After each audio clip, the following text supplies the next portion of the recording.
Story becomes the transfer portal, and whenever you talk about the transfer portal, all eyes they're on Caleb Williams. I mean, they're clearly on Caleb Williams and what his decision is going to be. And I believe the decision is coming soon. You just have to, because the spring semesters are starting across the country, and it looks like the chances are more and more and more slim that Caleb Williams is going to be back in Norman. And I don't know. I mean, I went from being shocked and disappointed about this decision for him to enter the transfer portal to really just kind of being over it. I do think you have to consider, I really do feel you have to at least consider this. The fact that Caleb Williams stayed and made this bowl game happen and helped Oklahoma beat Oregon, at least end the season on a high note. And even if he leaves, I think that should be taken into consideration. And I think it should be understood that what he did, I guess is what I'm saying, for this program. Because can you imagine? I mean, just imagine it allowed us as fans, also allowed the program as a whole to go into the offseason on a high note with some momentum and so forth. Think about this. This is what I was going to say. Can you imagine how we would be right now as Oklahoma fans? You don't make the Big 12 championship. Your last thing was Bedlam. You lose the Bedlam game, and then you lose your coach the next day.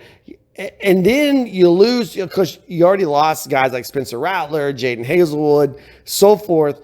Caleb Williams jumps in on that train as well. And then you go into San Antonio, Texas.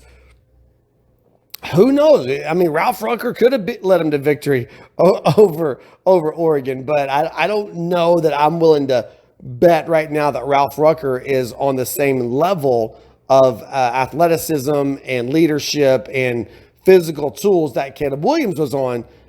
I guess the point I'm making is, even if Caleb Williams does leave, which it pretty much looks like that's what's going to happen, I do feel like there should be a level of appreciation there from the Sooner Nation towards Caleb Williams. Now, I do think most fans are like me, in as much as they're just straight over it. They don't want to talk about it anymore. They don't want to read about it anymore. They just they've accepted that it's going to happen.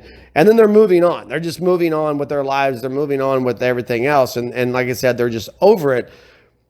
But there is a chance. There's always a chance, be it ever so slightly, right? There's always a chance that he will be back in Norman.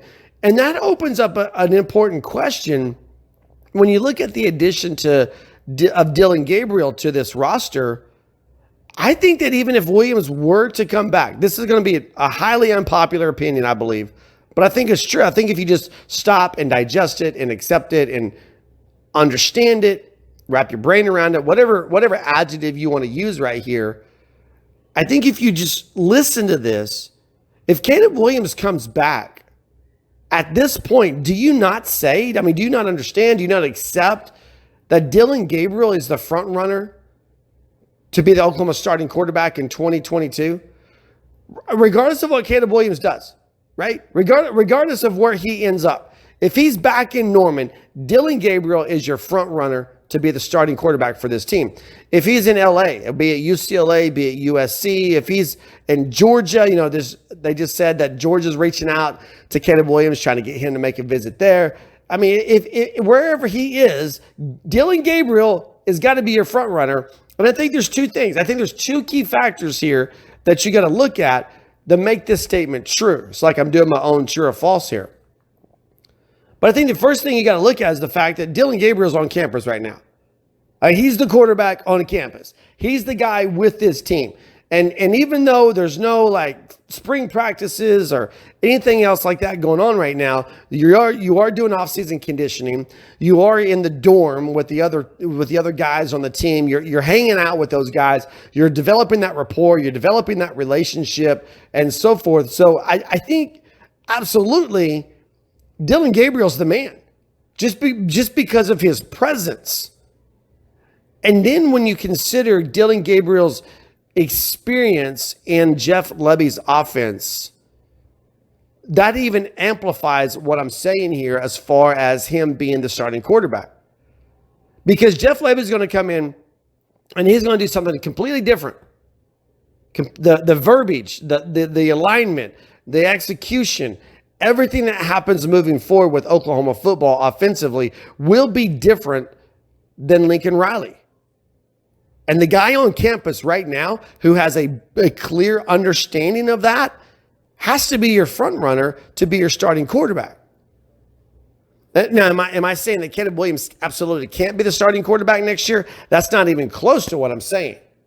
What I am saying is that I think that Dillon Gabriel has to be the guy you consider as the better option right now, especially when you consider that Caleb Williams isn't even